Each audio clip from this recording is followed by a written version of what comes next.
Hello students, 90 plus में आपका एक बार फिर से स्वागत है। आइए स्टार्ट करते हैं अपना topic, that is packing efficiency of hexagonal cross packed structure. तो देखिए बच्चों, सबसे पहले अगर मैं स्टार्ट करूं तो सबसे पहली बात मुझे आपको फिर से बतानी पड़ेगी कि हम लोग 3 डायमेंशनल हेक्सागोनल क्लोज पैकिंग की बात कर रहे हैं, जिसमें क्या होता है आपको बहुत अच्छे से याद होगा कि सर ये एक ए बी टाइप के पैटर्न की हम बात कर रहे हैं। कौन से पैटर्न की? ए बी टाइप के पैटर्न की बात कर रहे हैं, जिसमें कुछ एटम्स की लोकेशन कैसी होती है शायद आपको जरूर याद होगा। कुछ ऐसे एक लेयर होती है एटम्स की, जरा याद कीजिएगा, ठीक है।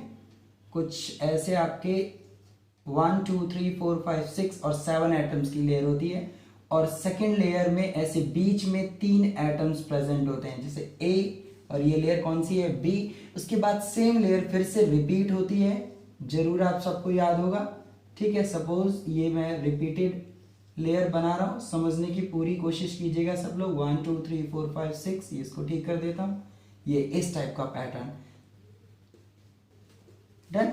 ये था, जिसको और बेटर तरीके से सिखाने के लिए हम लोग इसे कैसे बना सकते थे, कुछ ये टाइप का आपका बनाने का तरीका है। इसको ऐसे करके अगर हम ज्वाइन कर दें सबको, ध्यान से समझिएगा। अभी मैं ये रफ डायग्राम आपको समझाने के लिए ड्रॉ कर रहा हूं, फिर एक प्रॉपर बना लेंगे कुछ इस टाइप का, जिसमें हर एक कॉर्नर पे, ये जो आपके कॉर्नर है 1 2 3 4 5 6, ये वाली लाइन आपकी यहाँ पे आएगी, ठीक है। 6 7 8 9 10 11 12, ये कॉर्नर के एटम है। बॉडी सेंटर में कितने एटम है? बॉडी सेंटर जो बिल्कुल बीचों बीच में होते हैं यूनिट सेल के, और आपके ये जो है ऊपर और नीचे जो फेसेस के सेंटर पे काउंट किए जाते हैं। ये जो हेक्सागोन फेस है आपका, ये हेक्सागोनल फेस है, इसके ऊपर और नीचे मतलब फेसेस पे। अच्छा, सबसे पहले बात करें तो पैकिंग एफिशिएंसी आपने ऑलरेडी सीखी हुई है। सिंपल क्यूबिक हम पढ़ चुके हैं, हम सीसीपी में पढ़ चुके हैं, बॉडी सेंटर में भी पढ़ चुके हैं। तो डिफाइन करने का तरीका बहुत सिंपल है, जैसे टोटल वॉल्यूम अवेलेबल, कि भाई कितना वॉल्यूम अवेलेबल है यूनिट सेल का, ठीक है, और उसमें कितना ऑक्यूपाइड है, total occupied volume by atoms, ठीक है। और यहाँ पे हम 100 से मल्टीप्लाई करते हैं। तो इतनी सी ये जो बात है, यही पूरा का पूरा पैकिंग एफिशिएंसी आपको बहुत अच्छे से समझा देगी। तो सर अगर हम स्टार्ट करें इसको समझने के लिए, तो पहले क्या, अभी हमें दो ही चीजें निकालनी है, एटम्स ने कितना वॉल्यूम ऑक्यूपाई किया और टोटल यूनिट सेल। एक्चुअली ये जो आपको नजर आ रहा है ये एक तरीके की यूनिट सेल है ना, और इस यूनिट सेल को हम लोग क्या बोलते हैं? Hexagonal unit cell. तो बस हमें इसका टोटल वॉल्यूम निकालना है, और सभी एटम्स ने इसके कितने वॉल्यूम को ऑक्यूपाई किया है। तो आप समझ रहे हैं मैं क्या कहना चाहता हूं। तो सबसे पहला काम है टोटल, हम क्या करते हैं, यस, टोटल ऑक्यूपाइड वॉल्यूम निकालना स्टार्ट करते हैं, ठीक है। टोटल ऑक्यूपाइड वॉल्यूम निकालेंगे। देखिए टोटल ऑक्यूपाइड वॉल्यूम, इसको निकालने के लिए करना क्या है,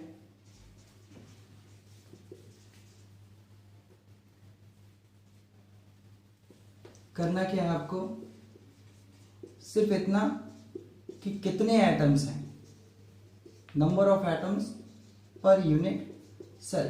भाई ये भी तो पता होना चाहिए ना कि इस यूनिट सेल में कितने एटम्स हैं जिन्होंने वॉल्यूम ऑक्यूपाई किया है। So number of atoms per unit cell, और हर एक एटम का कितना वॉल्यूम है, तो वॉल्यूम ऑफ ईच एटम, तभी तो क्या पता लगेगा कि टोटल कितना वॉल्यूम ऑक्यूपाई किया गया। तो सबसे पहला अगर मुझे निकालना ये है कि कितने एटम्स, देखिए ध्यान दीजिए, फर्स्ट पार्ट हम निकाल रहे हैं total volume occupied by atoms. वो कैसे निकाला जाएगा? वो निकाला जाएगा कि number of atoms per unit cell into volume of each atom, ठीक है। तो नंबर ऑफ एटम्स जरा निकालना ध्यान से सीखिएगा, मैं इसी में आपको सिखाता हूं, फटाफट सीखिएगा। नंबर ऑफ एटम्स, आप अगर इस पूरे स्ट्रक्चर को ध्यान से देख रहे हैं ना, तो इसमें 3 टाइप के एटम्स है, 3 टाइप के एटम, मतलब आपको पहला तो कॉर्नर के नजर आ रहे होंगे, ये जो 12 मैंने गिने थे, 1 2 3 4 5 6 7 8 9 10 11 12 कॉर्नर के एटम्स। दूसरे आपको फेस 1 और दो फेस के एटम्स नजर आ रहे होंगे, ऊपर और नीचे वाले। तो फेस में एटम प्रेजेंट है, फेस सेंटर पे, ठीक है, यहाँ पे लिख देता हूं, फेस सेंटर पे एटम प्रेजेंट है, प्लस और कहां पे, ये बॉडी सेंटर। तो आप देख सकते हैं ना, 3 टाइप के एटम है। अलग से भी क्वेश्चन बच्चे पूछा जाता है अगर इससे, तो भी आप जवाब दे सकते हो। So we are defining what the number of atoms per unit cell in hexagonal close packing. हमारा टारगेट तो पैकिंग एफिशिएंसी तक पहुंचना है, बट वो आपसे क्वेश्चन बीच में भी तो पूछ सकते हैं, जरूरी तो नहीं है सिर्फ पैकिंग एफिशिएंसी का क्वेश्चन हो, ठीक है। हम फाइनली करेंगे तो ये, लेकिन आप ध्यान दीजिए टोटल वॉल्यूम अगर आप निकालना चाहते हो तो वो कैसे निकलेगा, total number of atoms and volume of each atom, ठीक। तो अब टोटल नंबर ऑफ एटम्स कहां से कैसे निकालेंगे, तो एटम है कहां, लोकेशन क्या है, कॉर्नर है, फेस सेंटर है और बॉडी सेंटर है, ठीक। उसके बाद एक और चीज मैं आपको बताऊं, वॉल्यूम ईच एटम क्या होगा, 4/3 pi r cube, 4/3 pi r cube, ठीक। तो अगर मैं ध्यान से आपको बताऊं तो कॉर्नर के एटम का कंट्रीब्यूशन कितना होगा, जरा देखना। मैं इस वाले पार्ट को आगे एक्सपेंड कर रहा हूं। सपोज इसके साथ में एक और इस तरीके से हेक्सागन एक जुड़ा होगा, एक इसके साथ हेक्सागन जुड़ा होगा, तो एक ही साइड में 1 2 3 हर एक कॉर्नर एटम नीचे 3 हेक्सागन से जुड़ा होगा। लेकिन ये कॉर्नर का एटम अभी भी सेंटर में नहीं आएगा, एक हेक्सागन जस्ट इसके ऊपर, एक हेक्सागन इसके ऊपर और एक हेक्सागन इसके ऊपर, तब जाके आपका ये जो कॉर्नर वाला एटम है ये बिल्कुल बीच में आएगा। तो आप समझ रहे होंगे, एक बार इमेजिन करें, 3 हेक्सागन नीचे और जस्ट 3 हेक्सागन इनके ऊपर रख के आप देखिए, तो आपका जो ये जो आपका एटम है ना, ये कॉर्नर वाला एटम, ये 6 हेक्सागन में डिस्ट्रीब्यूट होगा। तो मैं क्या कह सकता हूं, सर ये आपका जो एटम है ये एक यूनिट सेल का हिस्सा नहीं होता है, ये आपका कॉर्नर वाला 6 यूनिट सेल का हिस्सा है। तो हमारी यूनिट सेल में उसका कितना पार्ट आएगा, तो 1/6 आएगा। कितना आएगा, 1/6। ध्यान से देखिएगा, कॉर्नर का कंट्रीब्यूशन कितना, 1/6, कहां पे, हेक्सागोनल क्लोज पैकिंग में, इनटू कितने हैं इस तरीके से जो 1/6 देंगे। हर तरफ ये 3 डायमेंशनल स्ट्रक्चर है, नीचे भी होंगे आपके मतलब नीचे भी हेक्सागन होंगे, साइड में भी होंगे, ऊपर नीचे हर जगह जो है आपका 3 डायमेंशनल ही होंगे। तो इसका मतलब टोटल 12 कॉर्नर्स का जो है, 12 कॉर्नर्स का जो टोटल कंट्रीब्यूशन आएगा वो 1/6 इंटू 12 आएगा। ये कॉर्नर से होंगे हमारे एटम्स, ठीक है। अब फेस सेंटर का देखिए, फेस सेंटर का आप खुद देखिए एक बार, ये आपका मान लो यहाँ पे फेस पे एटम प्रेजेंट है, इसके फेस पे, इसके जस्ट एक और हेक्सागन ऊपर इमेजिन कीजिए, इसके जस्ट एक और हेक्सागन ऊपर इमेजिन कीजिए, तो आपको पता लग जाएगा कि फेस सेंटर का एटम 2 ही हेक्सागन में डिवाइड होगा, एक तो इस वाले का पार्ट होगा और एक इसके जस्ट ऊपर वाले का।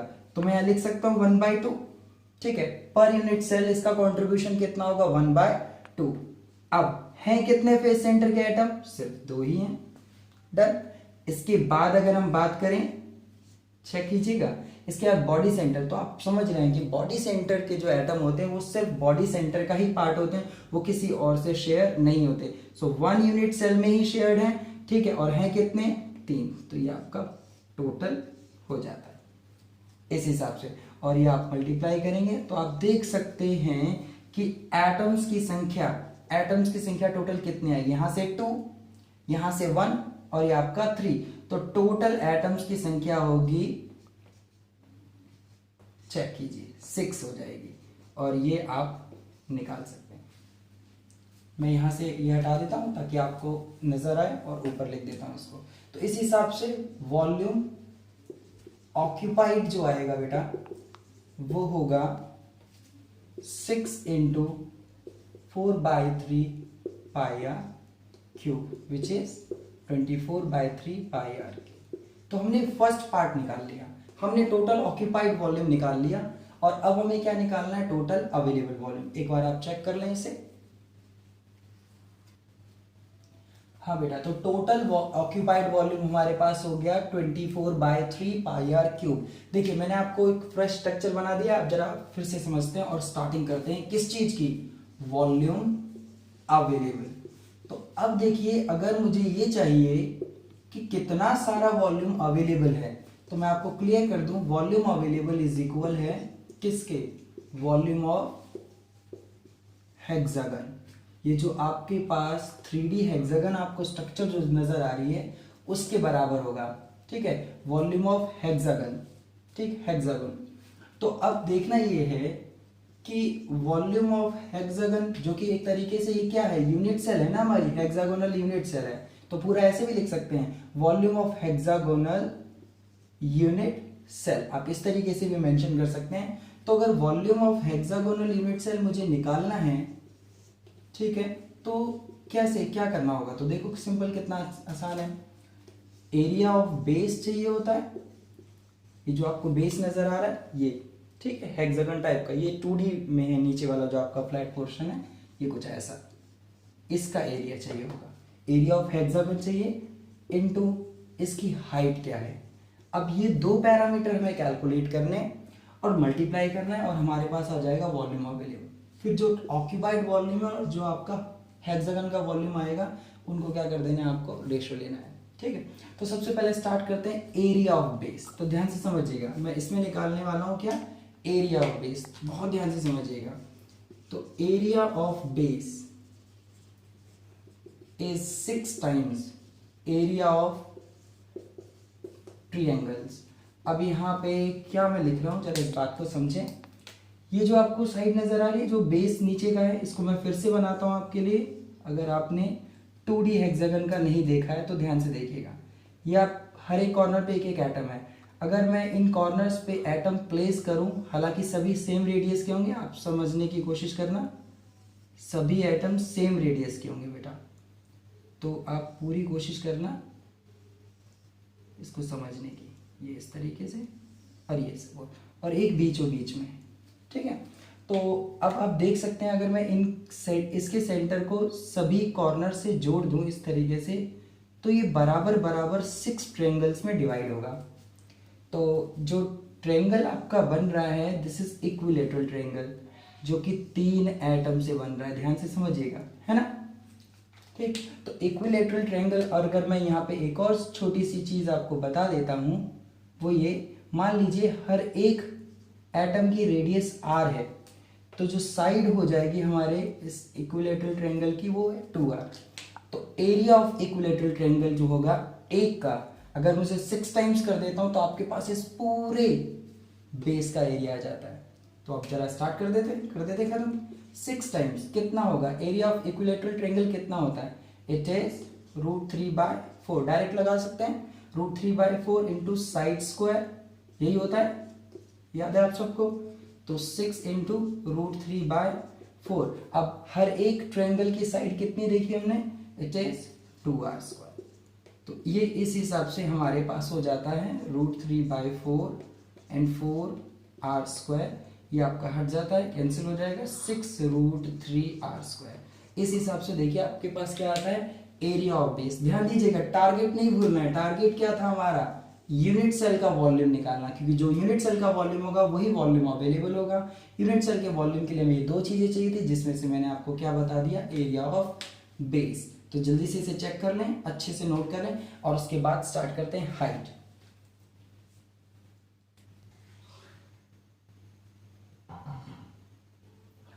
हाँ तो बच्चों देखो, अब हमें निकालना है हाइट, लास्ट पैरामीटर निकालना है हाइट।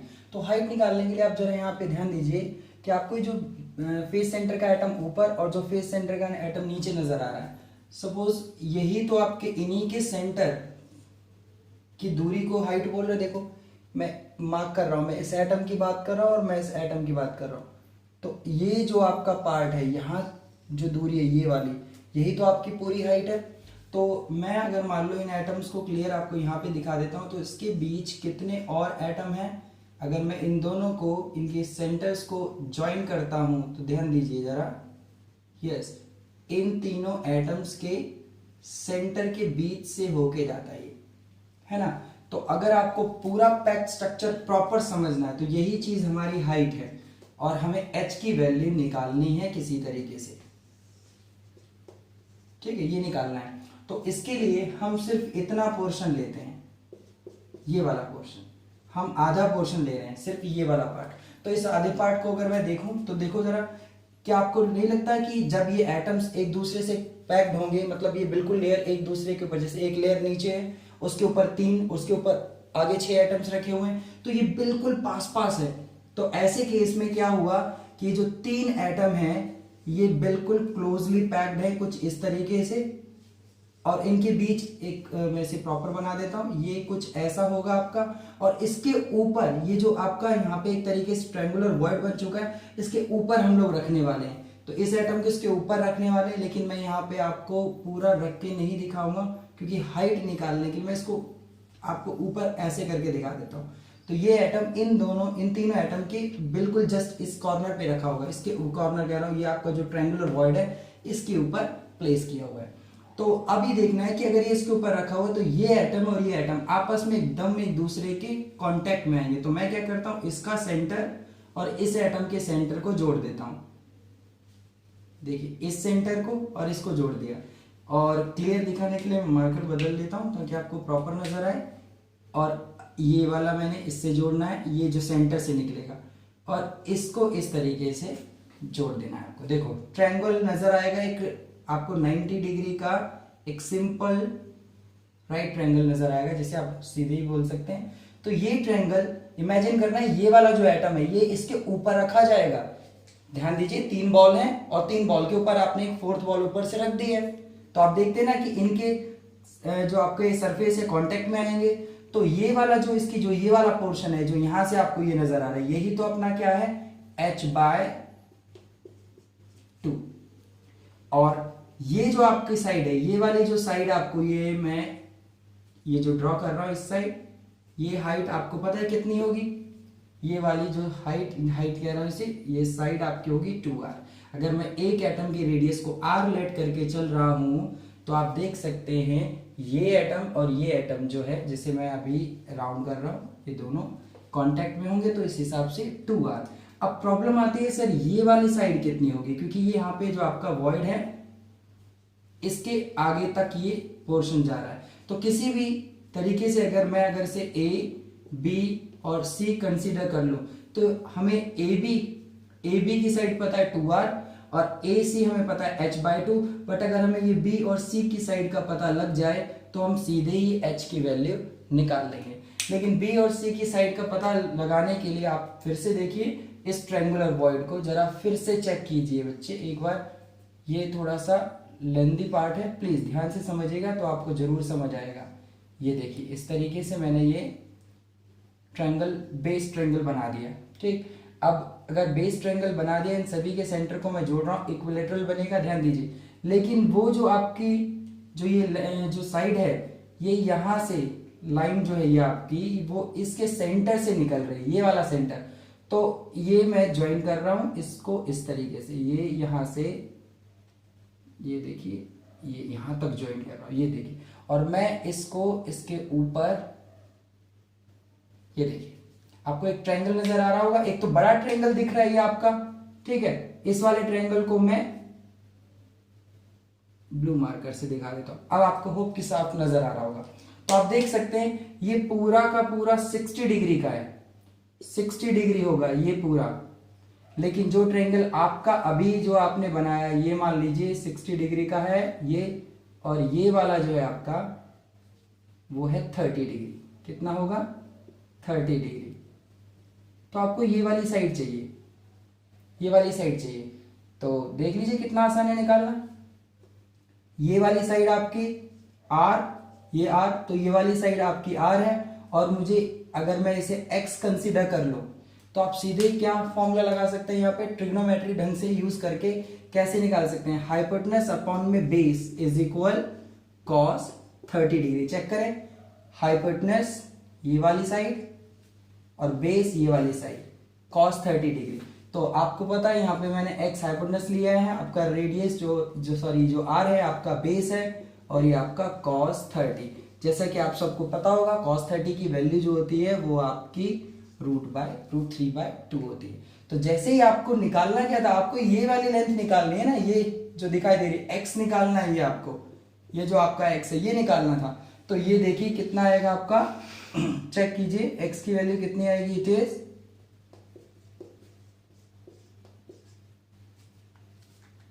चेक कीजिए एक बार, माफ कीजिए यहाँ पे एक छोटी सी गलती है, ये आपका फॉर्मूला ठीक कीजिए, बेस अपॉन हाइपोटेनस होता है, बेस अपॉन हाइपोटेनस। तो ये आपका आर ऊपर आएगा और एक्स नीचे आएगा। तो इस हिसाब से जो है आपका आंसर जो होगा वो होगा 2r/√3। चेक कर लीजिए एक बार फिर से। बेस यानी ये वाली साइड जो आपकी बेस ये नीचे दे रखी है और हाइपोटेनस, बेस अपॉन हाइपोटेनस आपका cos 30 होता है। इस हिसाब से x की वैल्यू आएगी आपकी 2r/√3। तो अब ये जो आपका आंसर आएगा, अब यहाँ पे आप इसे अप्लाई कर सकते हैं। तो इस ट्रायंगल की अगर मैं बात करूं तो इसमें आप देख सकते हैं AB² जो आपका होगा वो AC² प्लस आपका BC² के बराबर होगा। तो जरा चेक कर लें, ये आपका 2r², AC कितना हो जाएगा आपका h/2, और ये वाली जो लेंथ है x की जगह पे आप प्लेस कर सकते हैं डायरेक्ट उसकी वैल्यू, ठीक है। यहाँ पे आप x की जगह पे क्या डाल सकते हैं 2r/√3 का स्क्वायर। फटाफट सॉल्व कर देते हैं और ये आपका आ जाता है। देखिए हाइट आपके सामने आने वाली है, ये आपका स्क्वायर ओपन किया, ये आपका स्क्वायर हो जाएगा, ठीक। तो सॉल्व करते हैं अगर, तो h/2,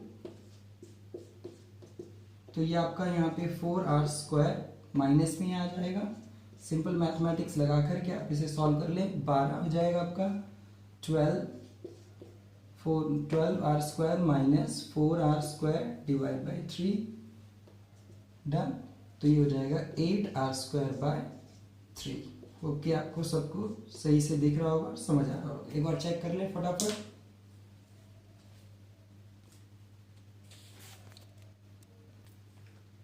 ठीक, तो ये आपने नोट कर लिया होगा। अब देखें फटाफट, तो ये h/2 इक्वल ये आपका कितना हो जाएगा, बिल्कुल रूट हो जाएगा इस साइड 8r²/3। तो ऑन सॉल्विंग इट, 8 का 2√2 होता है, तो आप इसे इस तरीके से लिख सकते हैं और r² से r निकालेंगे रूट का, तो ये आपका हो जाएगा 2/3। चेक करें एक बार बढ़िया तरीके से। फाइनली ये 2 उस साइड आएगा तो आपके पास आंसर होगा ये। एक बार सभी कैलकुलेशन आराम से देख लें, चेक कर लें। आपके पास जो आपकी हाइट है वो 4r√2/3 होगी। हाँ, तो बच्चों हमारे पास हाइट आ चुकी है, तो अब हम क्या करने वाले हैं, बिल्कुल वही आपका पूरा फॉर्मूला आ जाएगा। तो आपके पास था